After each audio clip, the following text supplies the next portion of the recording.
Aujourd'hui, je me sens triste. Ça fait quelques jours que ça dure déjà, une tristesse amoureuse qui me traverse.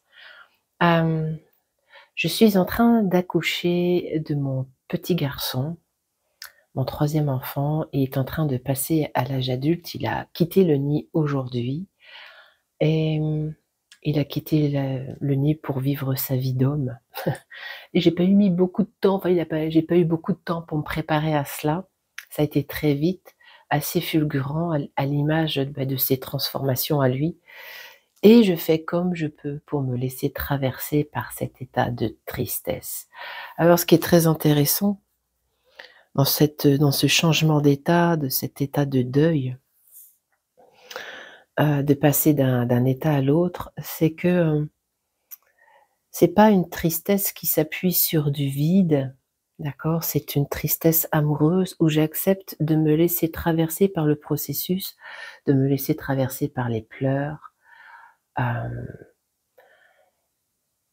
et de pas faire abstraction. Alors c'est marrant parce que quand je commence à parler de cette tristesse autour de moi, je vois que cette tristesse, elle dérange parce que finalement on essaie de me réconforter en me disant: «Oui, mais tu sais, c'est son choix, c'est là où il veut être, c'est ce qu'il est ceci, c'est ce qu'il ceci, c'est ce qu'il cela».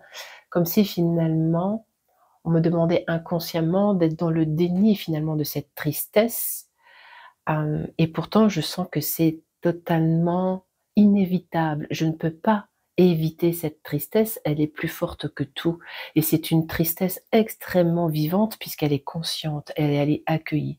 Je ne refuse pas cette tristesse-là, de sentir, ce changement d'état du lien entre mon fils et moi. Je suis vraiment en train d'accoucher, du petit garçon pour, le propulser, en tout cas, que ma posture de mère le propulse dans sa posture d'homme. Et j'ai cette sensation que si je retiens mes pleurs, si je retiens finalement, hem, l'intensité vibratoire de la tristesse, c'est comme si je le retenais encore un peu plus, dans une forme de culpabilité de quitter le nid, comme si je le retenais encore dans mon utérus. Alors c'est marrant parce que cette, ce départ corrobore exactement à mes règles. Voilà, donc j'ai eu mes règles pendant ce départ et puis j'ai perdu énormément de sang également par l'anus, comme si finalement, il y avait une réforme par le sang qui se faisait à l'intérieur de mon corps. Je tousse énormément aussi de glaire, donc une tristesse des poumons qui s'exprime. Je pense qu'en ce moment, on ne peut pas lutter contre ce qui nous traverse, on ne peut qu'accepter, en fait, la transformation, la mutation et je pense que l'acceptation de la mutation, ce qui met à l'œuvre tout cela, qui fait que, ça alchimise, c'est juste l'amour. L'amour de la transformation, hem, cet espace du cœur finalement, cette, passion pour la vie, cette, passion amoureuse, pour qui nous sommes. Moi, je sens vraiment que ce cœur, en tout cas ce cœur amoureux-là, est en train de brûler et de réformer mon utérus et de propulser mon enfant vers son humanité, vers son humus, vers qui il est. Et je me rends compte qu'en tant que mère, très souvent, on a du mal à laisser partir l'ancien parce qu'il y a quelque chose de l'utérus qui voudrait garder. En fait, on a en mémoire, mon fils s'engage dans l'armée, hein, et pas n'importe quel régiment, un régiment assez compliqué. Donc il y a beaucoup de mémoires de guerre, d'enfants, de fils, de maris, de frères perdus, dans cet espace-là. Donc comment mon utérus, je sens qu'il pleure en fait tous ces hommes perdus. Tous ces hommes perdus sur les champs de bataille, tous ces hommes perdus pour, sauver notre nation.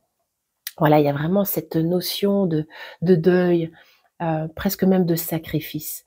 Voilà ce que je voulais vous partager concernant mon état, en toute humilité. Je vais avoir 50 ans dans une semaine, donc c'est encore une renaissance, un demi-siècle, une renaissance. Voilà, je voulais vous partager comment je me sens aujourd'hui en toute humilité, sans phare, sans rien, juste avec ce que je suis et j'accouche. Voilà. La vie est un accouchement perpétuel, un accouchement de nous-mêmes et un accouchement de ceux que nous avons aussi enfermés à l'intérieur de nous. Voilà. Merci et vous, de quoi est-ce que vous êtes en train d'accoucher? Quels sont les passages que vous êtes en train de vivre pour vous-même et puis pour, les gens qui vous entourent?